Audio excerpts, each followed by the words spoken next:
Welcome to my channel. Peter Schmeichel is regarded by many as the greatest custodian in Manchester United and Premier League history. During his time at Old Trafford, the former Red Devil collected an impressive collection of trophies, which included 3 FA Cups, 5 Premier Leagues, and a memorable Champions League in 1999. Not only is that United victory in Barcelona that night considered one of the team's greatest ever, but Schmeichel played his final game for the team. He left United after 8 years in the same summer to join Sporting Club de Portugal, and he has subsequently admitted he regrets ending his career with the Red Devils.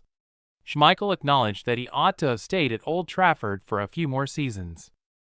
Your ability to think clearly improves the further you get from football. If I had been less arrogant and talked to the manager about it, I might have been able to play for Manchester United for a lot longer, but I chose not to. I took too much pride in my standing in the club. By the time you reach your mid-50s, you've seen things through a clearer lens. I acknowledge the decision was made by a young man, and I probably ought to have waited. Though not a regret in the traditional sense, if you get what I mean.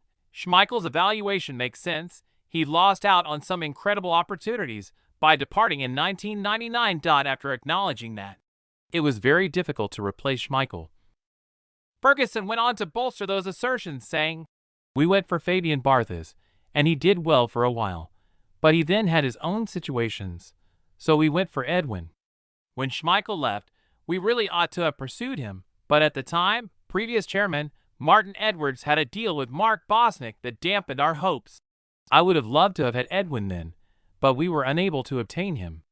Although he and Schmeichel are very different from one another, there were requirements for goalkeepers to meet, including experience, personality."